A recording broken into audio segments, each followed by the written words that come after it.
a significant part of this the Safety and Health at Work Act speaks to the right to refuse dangerous tasks.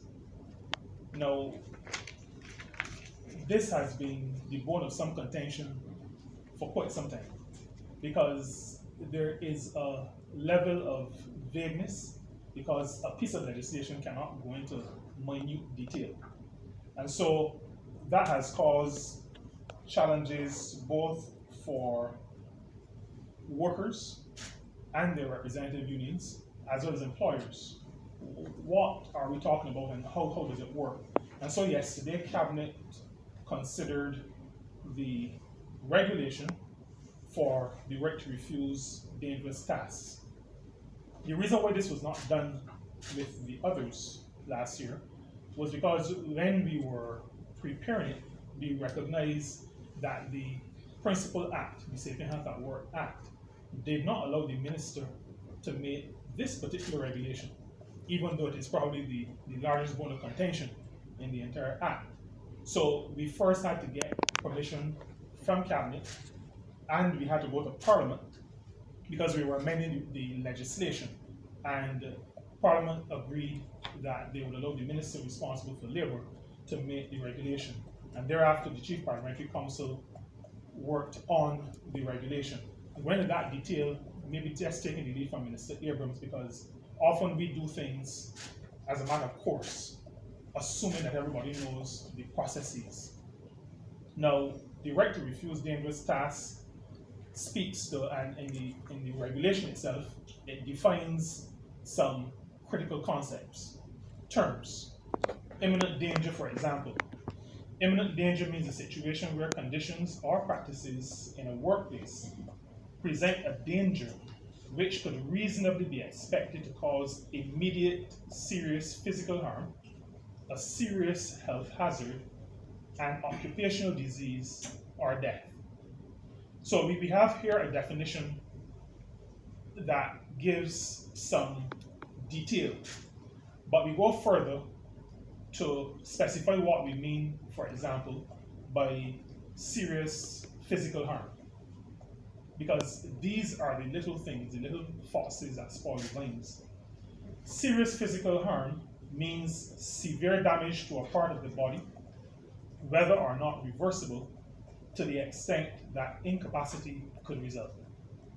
So we're giving some form to concepts that would allow for a proper application of this part of the Safety and Health at Work Act in the workplace, because the workplace is where these things become issues, not in Parliament and not in Cabinet. So we have to give good form, good direction, so that we reduce the opportunities for misinterpretation and also opportunities for abuse. Serious health hazard, for example, a potential source of significant danger to the health of an employee, which may cause life-threatening, irreversible, or long-term impacts, but is not limited to an occupational disease. So these are some of the definitions that we find in the regulation. The regulation also speaks to the fact that the right to refuse dangerous tasks has certain exemptions, and you could imagine that a police officer, for example, could not say, I am not doing that because somebody may throw a rock at me, and that will cause me danger.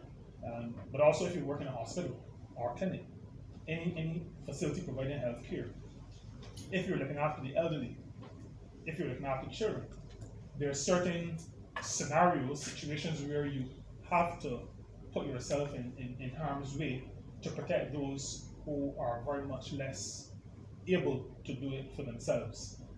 Facilities for persons with disabilities, and this is a critical one. You are aware of government's focus on improving the lives of persons with disabilities. And so one of the exemptions to the right to refuse dangerous tasks is if the person is involved in the operation of a facility for persons with disabilities. And the regulation goes on to outline the complaint process, time frames for investigation, who is to be involved in the investigation.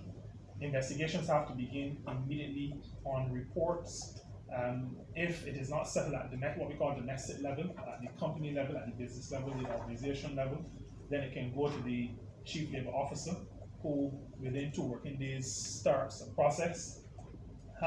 Once the investigation is complete, you give an oral report, and a written report has to follow within 2 weeks, so that there is closure to the situation. So this is one of the pieces of work that we engaged ourselves in yesterday to make sure that we set this out. It has been completed by the Chief Parliamentary Council and has been approved by the Minister, and therefore will be shortly gazetted.